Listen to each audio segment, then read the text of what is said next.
और इस बीच ये सवाल उठ रहा है कि क्या वाकई नीतीश राष्ट्रीय राजनीति में कोई भूमिका अदा कर पाएंगे या कोई विपक्षी एकता संभव होगी।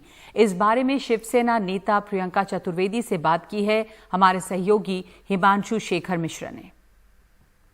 8वीं बार बिहार के मुख्यमंत्री बने नीतीश कुमार ने कहा है कि 2024 के लोकसभा चुनावों से पहले बीजेपी के खिलाफ विपक्ष को एकजुट होना चाहिए। मेरे साथ प्रियंका चतुर्वेदी हैं।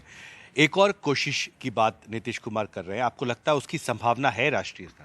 देखिए, सामना में भी 2 दिन पहले हमारा कॉलम आया था, एडिटोरियल होता है जो बहुत ही शार्प होता है, तीव्र होता है और देश को आईना दिखाता है। उसमें भी हमने कहा था कि इस समय पे जब ईडी का एकदम से अहंकार से भरी हुई कार्रवाई चल रही है, ईडी को लेकर सेंट्रल एजेंसीज का इस्तेमाल कर महंगाई की मार जनता पे पड़ी हुई है, बेरोजगारी की मार युवाओं पे पड़ी हुई है, महिलाओं का भी सम्मान नहीं हो रहा है, तो अपने सारे डिफरेंसेस दूर करके, रीजनल डिफरेंसेस दूर करके एक पूरा एक अलायंस बनना चाहिए, विपक्ष का अलायंस बनना चाहिए जो मजबूती से ये लड़ाई लड़ सके। ये प्रजातंत्र के लिए इम्पोर्टेंट है, ये देश के संविधान के लिए ज़रूरी है।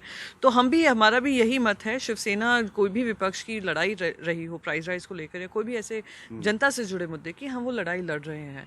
तो यस, आई एग्री कि एक साथ होकर 2024 की लड़ाई लड़नी जरूरी है।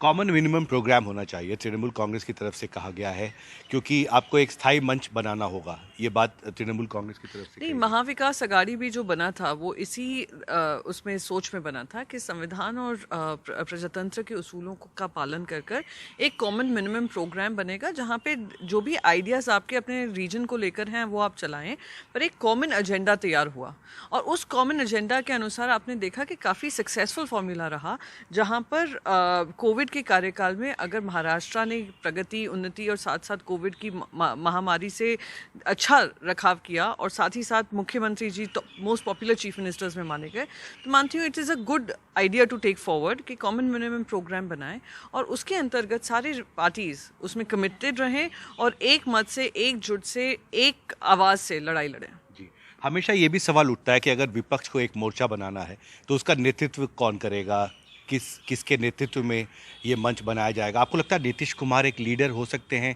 भविष्य में किसी ऐसे अपोजिशन? देखिए, यहाँ पे लीडर फेज से ज़्यादा इम्पोर्टेंट ये है कि एक कॉमन एजेंडा बने, सब लोग एक कॉमन प्लेटफॉर्म पे आएँ। सब अपने अपने क्षेत्र के लीडर्स हैं, पर जब प्रधानमंत्री की बात हो या लड़ाई लड़ने की बात हो, लीड अगर करेगी तो एक नेशनल पार्टी में, मैं मानती हूँ कि एक नेशनल पार्टी को ऑपोजिशन लीड करना चाहिए और उसमें चेहरा कौन निकलता है वो सारी डिस्कशन बाद में हो सकते हैं।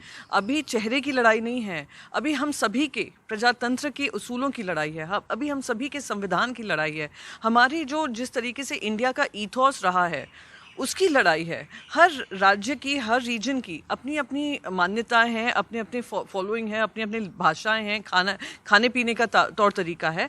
इन सबकी लड़ाई लड़नी है और एकजुटता से लड़नी है। चेहरे तो बाद में हो सकते हैं, महत्वपूर्ण यह है कि सब एक प्लेटफॉर्म पे आए। हमसे बात करने के लिए बहुत शुक्रिया। दिल्ली से सचिन के साथ हिमांशु शेखर, एनडीटीवी इंडिया।